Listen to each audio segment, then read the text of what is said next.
The Trash Talk Tailgate. Strong right slot, Z right. Spider 2Y banana CO. You're going to call it like it's your favorite play you've ever gotten in your life. What's up, everybody? It's your boy, Riley Puddin' Peters, coming to you, as always, with the doctor, defensive backs, quality control coach, Preston Rowe. This is the Trash Talk Tailgate. And waiting for the Super Bowl to come, we have an exciting episode to give you.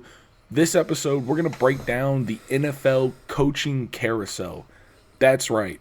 The who's, the what's, the wins, the where's, and the whys. And most importantly, how we feel about it. So, with that being said, Dr. Preston, what's the breakdown look like? So we had a lot of head coaching openings this year in the NFL. The Washington Commanders finished out the cycle yesterday by hiring Dan Quinn. The Seattle Seahawks grabbed the Ravens defensive coordinator, Mike McDonald. The New England Patriots hired longtime assistant under Bill Belichick, Gerard Mayo. The Titans surprised by firing Mike Vrabel and hiring the Bengals offensive coordinator, Brian Callahan. The Chargers went to the college ranks, got national championship head coach Jim Harbaugh from Michigan. The Atlanta Falcons get Raheem Morris, the Rams' former DC. The Carolina Panthers get Dave Cannolis, the Bucs offensive coordinator. And the Las Vegas Raiders get their interim and make him the real coach, Antonio Pierce. So, and then some notable guys that didn't get jobs. Mike Vrabel, the former Titans coach, Pete Carroll, former Seahawks coach, and Bill Belichick, the former New England Patriots coach. All three guys without jobs. So Riley... Well, that's not true. Pete Carroll has a job. Well, yeah, he's an analyst, though. Like, he's upstairs in the front office. But he no longer has a coaching job. He is the official GM of the Seahawks now. He's the unofficial official GM. Yeah, but... that's what he's doing. So, Riley, out of all those that I just listed, which ones do you like? Which ones do you like not so much? I think me and you were probably maybe going to agree on this. Where the best one, I mean, Jim Harbaugh to the Chargers has probably got to be, like the one where you're like, okay, yeah, that's maybe Harbaugh can make the Chargers not Charger all over themselves. It's true. Maybe I really like that hire. I think that's the best hire out of all of them. I really like that hire. Yeah, no, it really is. I mean, that team it's got a lot of weapons. We've talked about it a million times. Mm-hmm. It's a great team. They're built really well. They've just had just some. It's like they needed a defensive mastermind to lead them. I don't know, man. It's weird.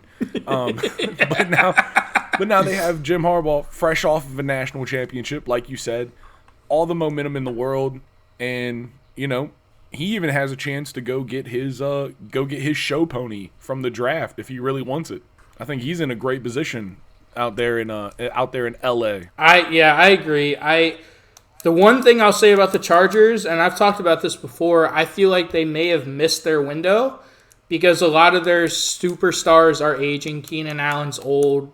Joey Bosa has trouble staying healthy. Austin Eckler, he probably won't be back. Khalil Mack is older. Like, Derwin James, what are you going to do with him?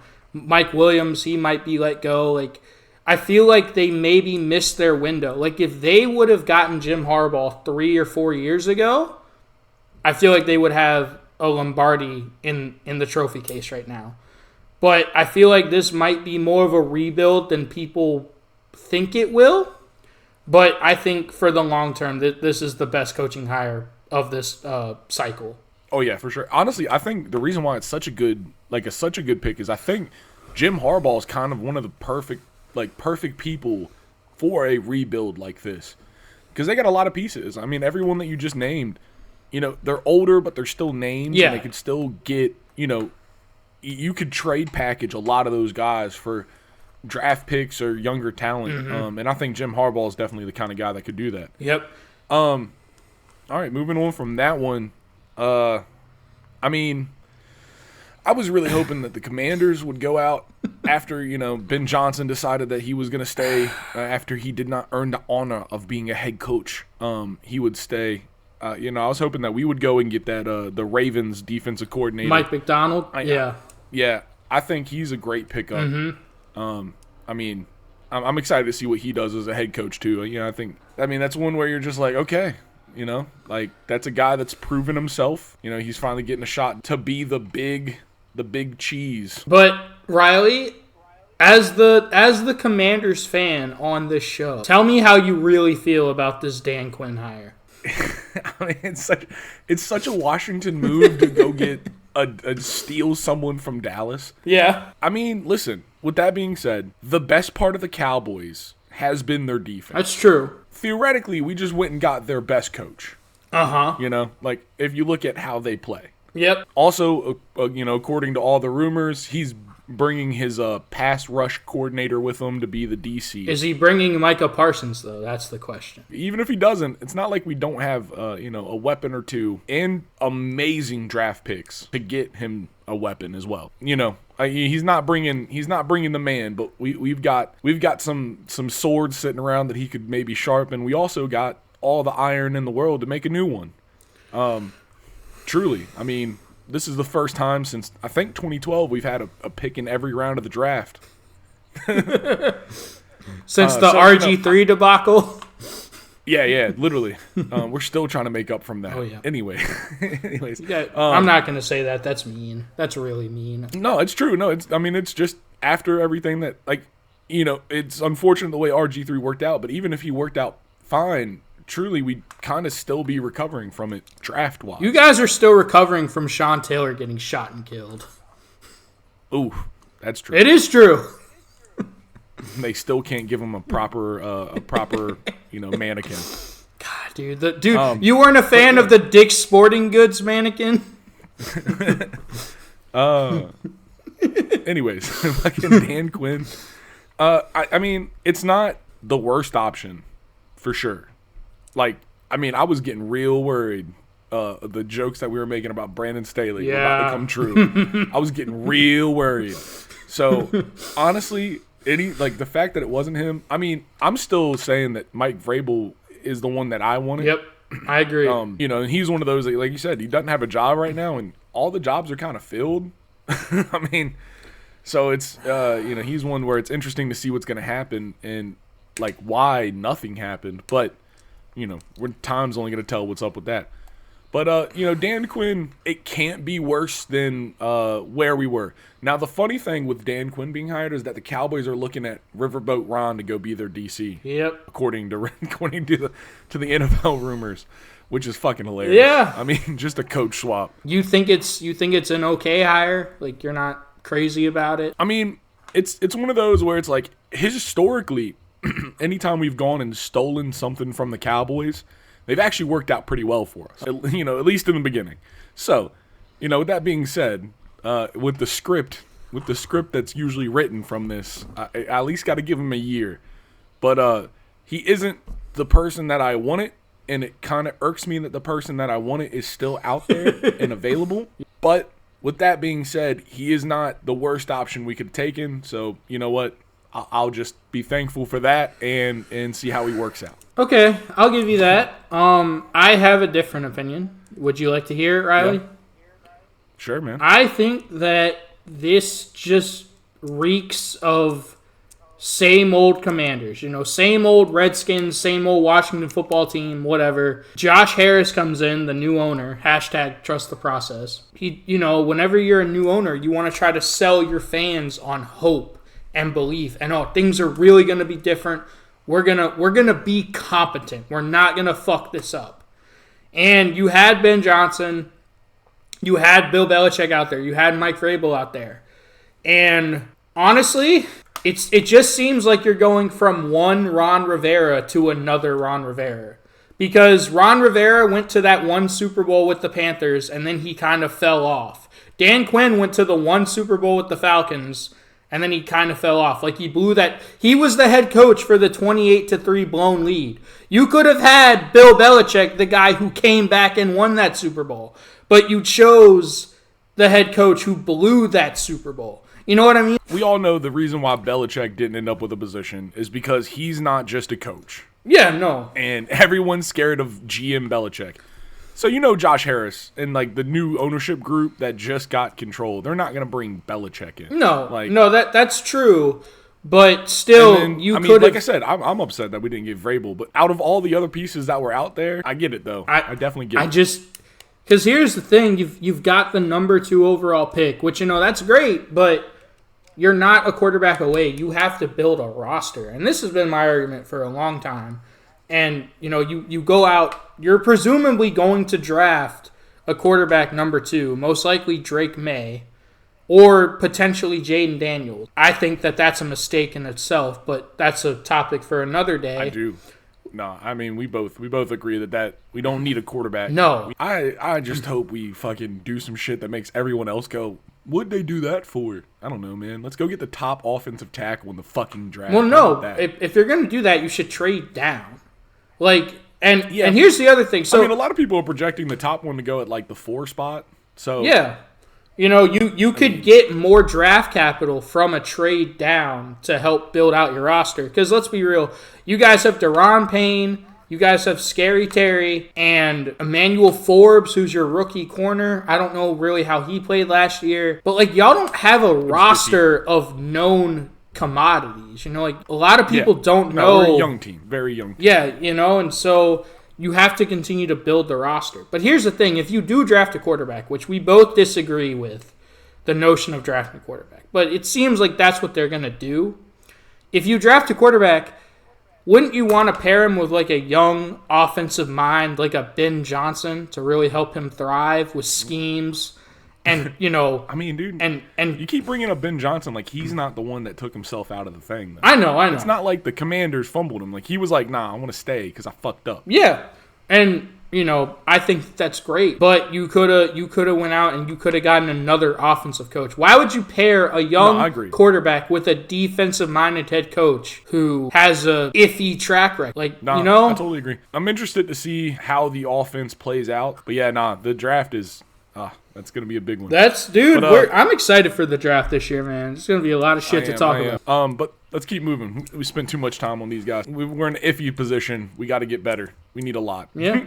So there's the sum. So Riley, who else kind of stands out to you as like a good hire or not so great hire? I mean, I feel like a lot of the people getting these positions, it's like a lot of them are like middle of the pack. All right, we're gonna see what happens. Like you have Gerard Mayo. They just promoted mini Belichick. It's one of those where you're like, I mean, they could have gone and got somewhere else. I understand hiring from the inside. Yada yada. I don't. I disagree with that. If you're gonna, I mean, listen, we had this talk on another episode. Yeah. You can go check that one out. Yep. We had this exact talk. You can go hear the whole episode. It's a good one.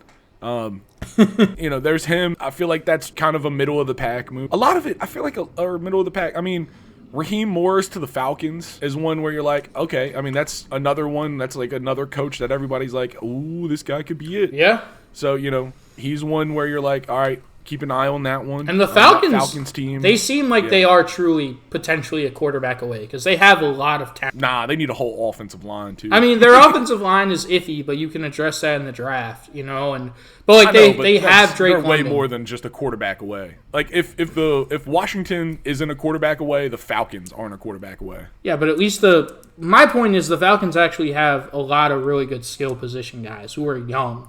Kyle Pitts, Bijan Robinson, Drake London. I mean, yeah. We got Jahan Dotson.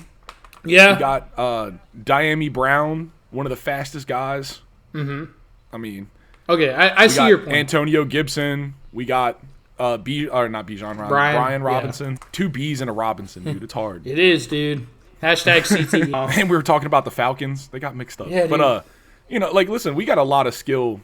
But I feel like the Falcons, Raheem Morris though, he's another one where I was like, man, come on. But he felt like, it felt like he just was like, and Atlanta. Yep. He didn't seem like he played around much in the puddles. No. He kind of, he wanted the big A, and he went. I think one that I think a lot of people are potentially underrating is Mike McDonald to the Seahawks. Especially if Pete Carroll stays upstairs and you'll still have Pete Carroll's presence there as a defensive mind. Pete Carroll, he drafted and developed the Legion of Boom with that great Seahawks defense. Mike McDonald is a great defensive mind. He helped turn Michigan around under Jim Harbaugh, and then he went to coach for his brother in the NFL, John Harbaugh, with the Ravens. So Mike McDonald, he's got a really great track record there. I think the Seahawks got a good one there. One that kind of shocks me, I don't think it's that great, is the Titans firing Mike Vrabel and going out and getting the Bengals offensive coordinator, Brian Callahan.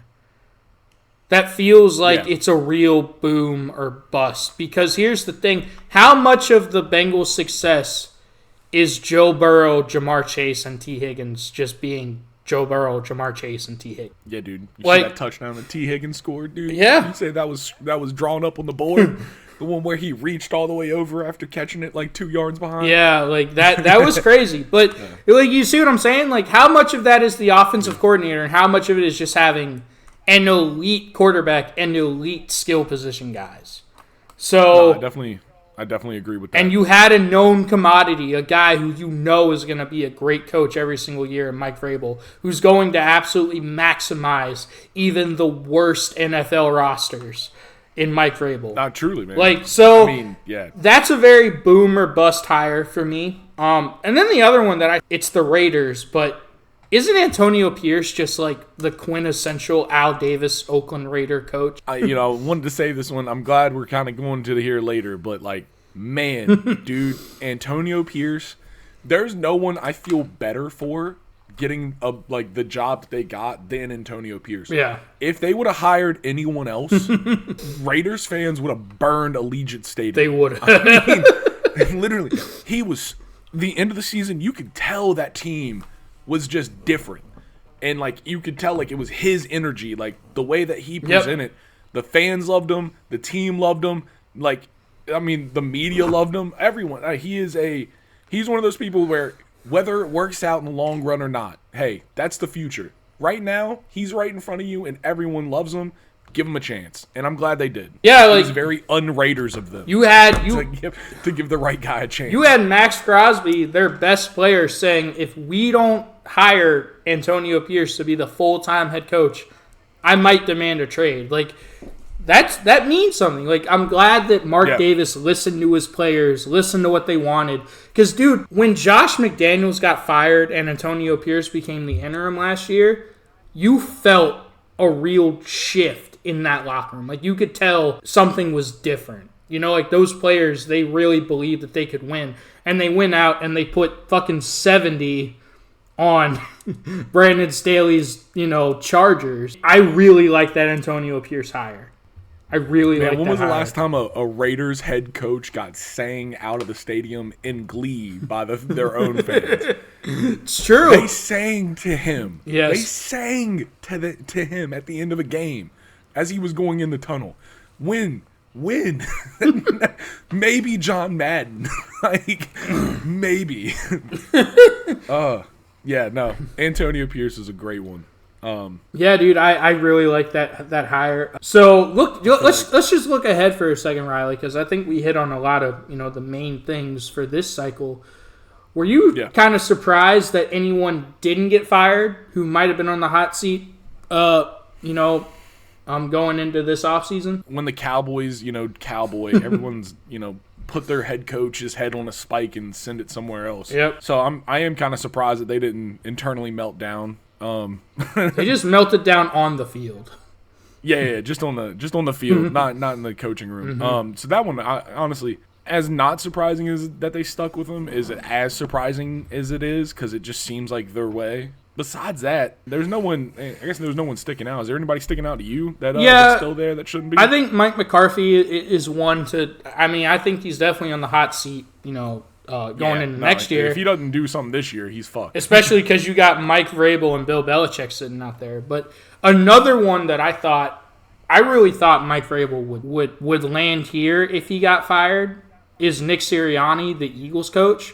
Because, dude, their meltdown is one of the worst I think I've ever seen from any team. Truly.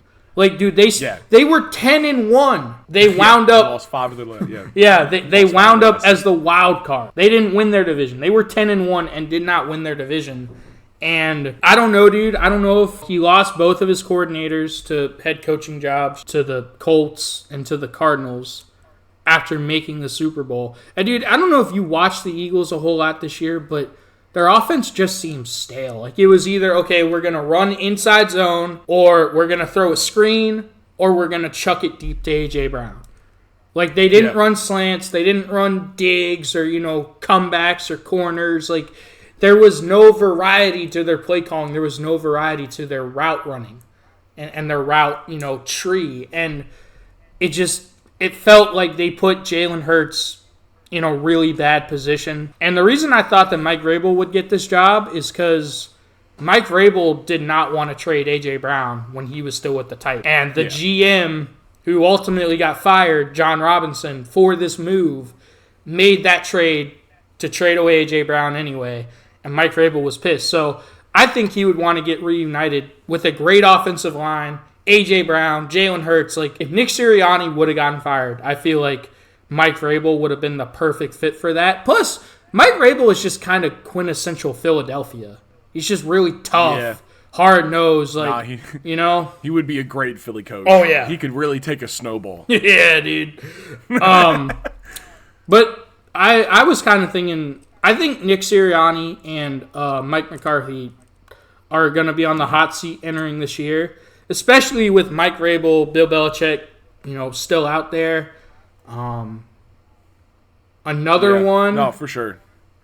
This is kind of hit home for you, dude. Again, what do you think about Doug Peterson and the Jacksonville Jaguars? Yeah, I mean, that's an interesting one, too. Because they kind of fell off. No one talks about it, but they were 8-3, and they missed the playoffs. Yeah, no, they had a rickety finish to their season, too. He's another one where I think this season he's in a hot seat. I don't necessarily think I think this season that we just, went through, finished, whatever, is the one where, he sat in the seat, and now this season coming up, the seat is hot. I don't think he deserved to be fired at the end of this season. A rough ending is a rough ending. There was a lot of promise in the season. You got to give, I feel like, especially with someone like Doug Peterson, one more draft round, one more go at it. He's had 2 decent seasons back to back. Let's see if he can't make decent good. Not just what I mean, he's someone that's got a track record, who's got a little bit of history, and I feel like, if there's a coach out there that deserves a shot, or like another shot, like, hey, listen, you get one more.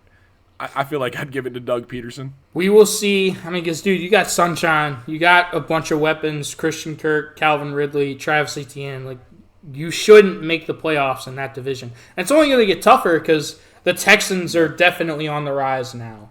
The Colts get Anthony Richardson back. We'll see what they can do this year. I think the Titans are really the only team in that division where you're like, I don't think they're going to compete this year. Yeah, they're not going to compete this year. But, dude, that division used to be kind of a gimme, and now it's one of the tougher divisions in football.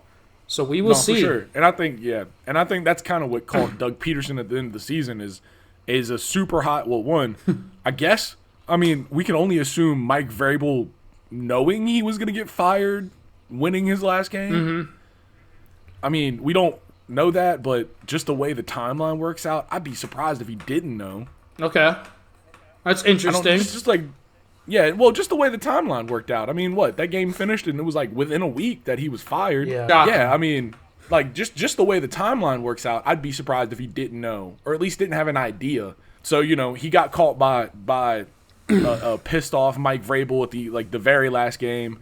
Had to catch the Houston Texans as C.J. Stroud was getting told that he wasn't going to be able to do anything this season. So, listen, you got to win those games, but at the same time, just the oddity that the season was, especially the last 7 weeks. You can't blame someone for getting sucked up in a crazy tornado. Yeah, I mean, anybody else that you think? Any hot seats? Any other hot seats for this coming up season?